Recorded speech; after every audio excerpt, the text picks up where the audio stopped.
We'll get into the Premiership in a minute, but the England squad for the Autumn Internationals has been named. Goodey, what have you made of it?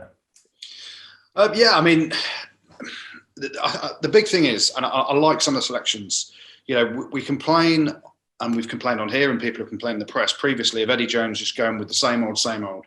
The guys that he's trusted since getting to the World Cup final in 2019, and not really blooding enough youngsters, not really giving guys on form in the Premiership an opportunity. And this squad, he's done it. I'm really excited about it, to be honest. And there's always going to be questions about.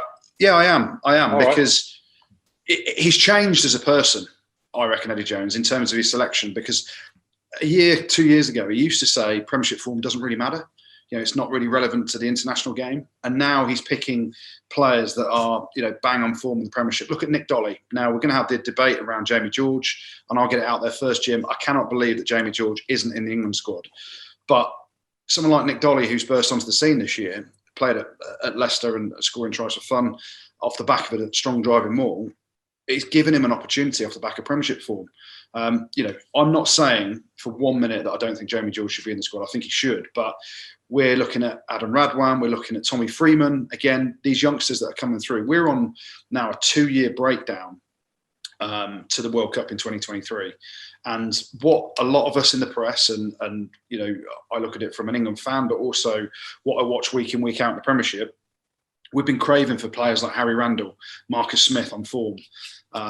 These sort of guys, Alex Dombrandt, Sam Simmons, to be picked. And the coincidental thing is the guys that he's dropped that he always just goes back to, Billy Vunipola, Mako Vunipola, George Ford, these guys that have been picked at times for England when everyone's screaming for other people to be picked, and he's not picked them this time. Those guys are actually playing really well as well. So it's a really interesting selection. There's a lot of excitement around the likes of Adam Radwan. You look at the backs, Marcus Smith, is he going to start Harry Randall ahead of Ben Youngs?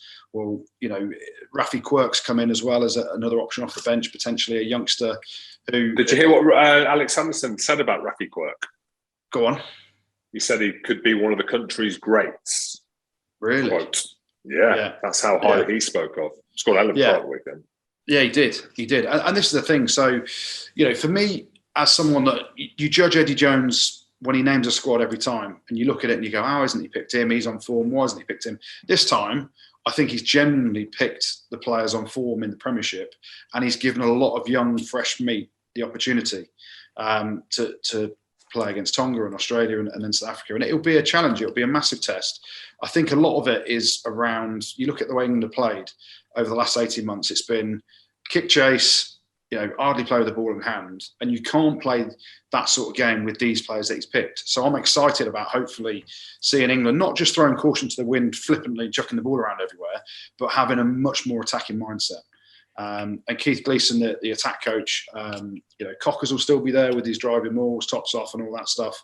And England will still have the foundations of a solid defence, the physicality that we can bring, the solid set piece. But you add into that the exciting players, that are going to play at a pace, hopefully, that we haven't seen England play with for a long time. So I'm genuinely excited about it. You can debate around the Vunipola boys and Jamie George and George Ford, who, George Ford's probably playing the best rugby he's played in 5 years for Leicester at the minute, but it ain't good enough to get in the England squad, because I think where Eddie Jones used to pick some of these guys on reputation, that reputation and what he's not picking on now, and why he's not picking them, is because let's not forget we finished 5th in the Six Nations last year. So if you continue doing the same thing, you're going to get the same results potentially. And this is Eddie's opportunity to, give a lot of these players an opportunity where, other people perhaps wouldn't have. Do you think that off the back of that finishing 5th in the Six Nations, they've reviewed it and gone, okay, we need to find replacements for these players that have served us well in the past, but we're out of form in the Six Nations. So whatever happens in the Autumn Internationals, we're going to pick on form in Mako's spot and Billy's spot, and also we need another 10 as well.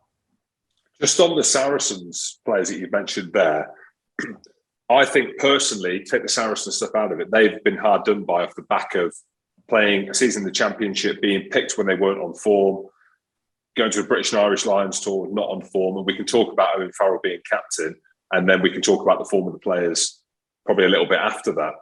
But I think that they've been judged on a time in which they weren't playing well and probably at that point shouldn't have been picked. And now they're not in the mix. I don't think there's any way back. I can't see if the way that they're playing now, there's a way that they can get back in unless there's an injury. Unless Eddie flips it again. It's so hard to read, isn't it? I'm the same as Goodey. Jamie George has been one of the leading hookers in the world for the last 3 or 4 years, unquestionably. And then he's had a quiet season and he's gone on the Lions tour, hardly played, and then he's been dropped out of the squad, having not played any rugby. So what are you judging him on? So it's, in that sense, it is a big call. Billy, understand. You've got Don Brandt, who's absolutely carving up, unproven, international level. Sam Simmons, who looks great. Can he step up to Test rugby? I don't know. Maybe it's just one of them. It's just their time's up. That's it, you know. And that's the way that Eddie. That's his prerogative. And we've seen before when players should have played, not played, and now we're saying that players who were in there, who we didn't think should have been in there, to get back in there, and he's not picked them. Yeah, I think the big thing for me is around, you go back to how England played over the last 18 months. Since we got to the World Cup final, we have regressed in terms of how we attack. You think of that game against New Zealand in the semi-final and how we put immense pressure under the All Blacks team and physically dominated them, played quick at times as well. And the scoreline I didn't think actually reflected the whole game. But you get to the semi-final and you beat the All Blacks, then you get to the final and we didn't necessarily turn up for the final. And then actually you think about all the games we played since then. We finished 5th in the Six Nations. We played this long, boring kicking game, which, that's all I could do in my career, but I retired years ago. So I'm excited about now, hopefully, Eddie Jones having a real mental shift on how he sees the game played, because last year, he talked about, we're going through this defensive phase, didn't he?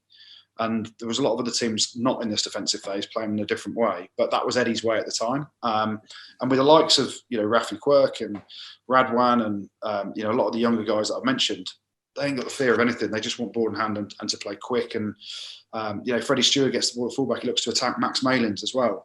They haven't got this kind of kicking mentality in them. They've got this attacking mentality in them.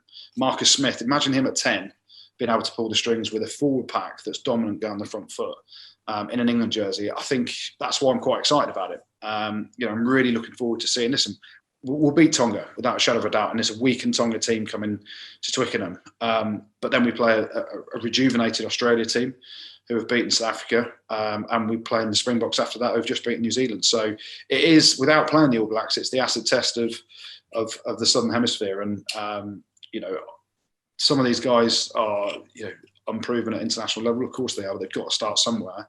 And where they're starting at the minute is with quality form week in, week out in the Premiership. And Eddie Jones is finally listening and watching it. And, that's why I'm really excited about it. There's a new wave of players coming through who we can really, hang our hats on and get behind and be excited. And you've got to give them that opportunity. And it is, to me, it's a massive shift in Eddie Jones's mentality, which excites me, hopefully.